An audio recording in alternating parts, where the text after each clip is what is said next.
In this segment, we consider the leadership qualities that we popularly assume our leaders should have. While in evolutionary history, these qualities might be possessed by different people within a group, in modern society we expect our leaders to be exceptional, if not competent, at all types of leadership. At the same time, we might prioritize different types of qualities depending on how we view the world and the threats and opportunities it presents us. Ultimately, we look to leaders to make life easier. Why else would individuals benefit from having a leader? Evolutionary leadership theorists largely agree that there are major forms of leadership niches that link to leadership traits. These niches exist because groups faced recurrent problems that threatened group stability and well-being. The ability to respond to external and internal threats, build the size and connectedness of a group, and comfort others in the group during time of loss have long been major needs for group success. In the past, when groups have had face-to-face personal relationships, these leadership roles might have been held by multiple individuals. In our modern world, where visual mass media gives us the illusion of personal connection with leaders, we expect individuals to play all roles equally effectively. This is certainly not the case. We are most familiar with leaders playing the role of focal point for rallying against both internal and external threats to a group. Here, followers want a dominant leader who can focus their anger against a threat. As a result, they look to individuals who have the physical capacity and signaling style that indicates they can do the job of protecting the larger group and punishing those in the group that would affect its ability to respond to external threats negatively. On the other hand, followers are also attracted to prestigious leaders that possess knowledge, skills, and personal qualities that they appreciate for bringing more resources to them, as well as the leaders being generous in the sharing of their own resources. Finally, charisma is an emergent quality that signifies the connection between followers and their leader. While little is known about it, it seems to be a key factor in successful follower-leader relationships. Perhaps the best example of an individual specializing in a specific leadership niche is Donald Trump.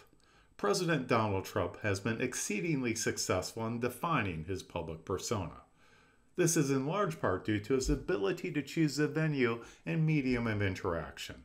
His charismatic, larger-than-life style, which relies on him making large sweeping gestures with his arms and hands, and his posture shifting and expanding, is most persuasive in his rallies, held in front of rabidly supportive crowds.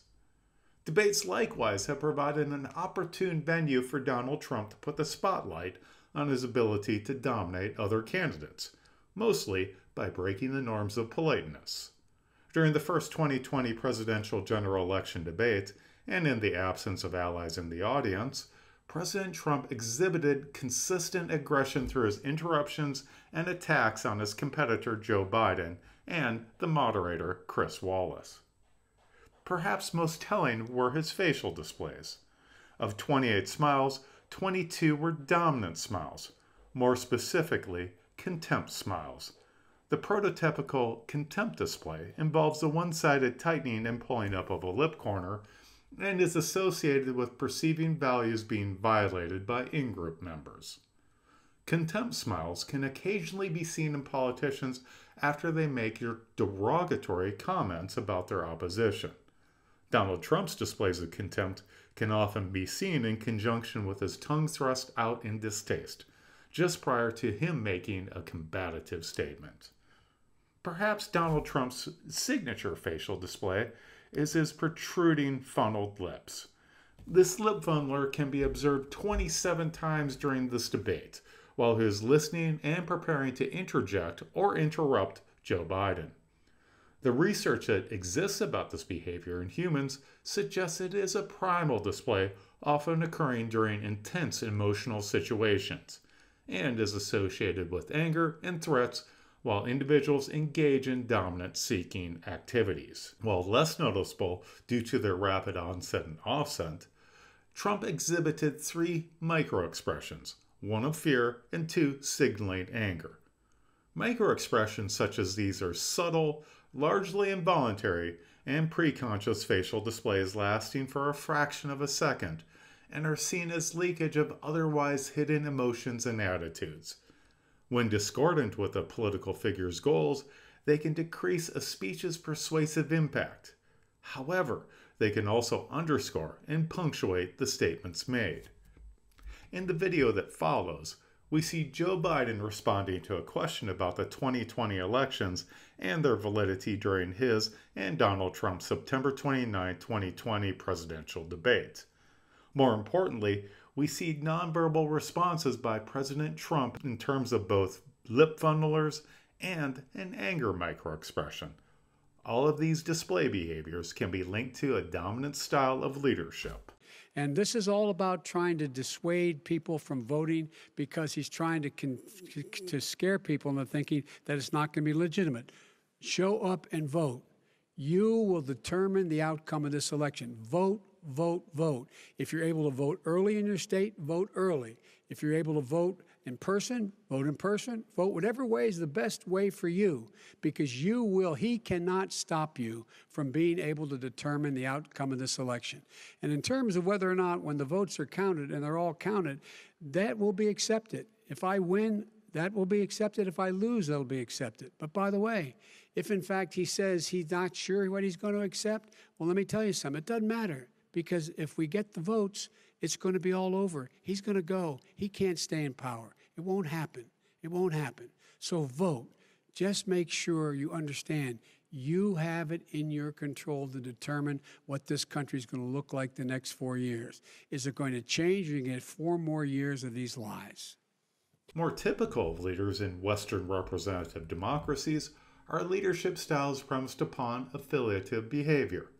While contenders who are trailing in political races rely on more aggressive behavior, both verbal and nonverbal, successful politicians most often try to broaden their reach to more supporters and build closer connections with them. Even when responding to threats, attempts might be made to mitigate aggression to allow for the governance that must occur after elections are over. Joe Biden provides an example of a politician who is nonverbally highly emotionally communicative. Even when directly dealing with aggression from competitors, Biden tends to base his response in affiliative behavior. In particular, instead of amusement, Biden's behavior signals bemusement, in which the core behavior is smiling and laughter, with additional displays altering the response to indicating he is laughing off the attack. Throughout the debate, despite being overwhelmingly interrupted and personally attacked, Biden's response tended to be smiling and laughter. Biden smiled 22 times, of which 14 were accompanied by laughter. Even when he displayed a contempt smile, which occurred 10 times, he laughed 4 of these times, attenuating their effect. In total, when considering self-laughter both on and off camera, Biden laughed 25 times. The question is, why did Biden laugh so often? Laughter can be an incredibly useful social tool. Not only is it one of life's most pleasant feelings, in conflictual interactions it can pacify and even bond people together. The most obvious reason for an individual laughing, especially loud and uproarious laughter, is to affect others. After all, we're more likely to laugh in the presence of others. And when others are laughing, we're more likely to catch this contagious feeling of mirthfulness and laugh ourselves, especially from people we relate to. This laughter, in turn, does multiple things.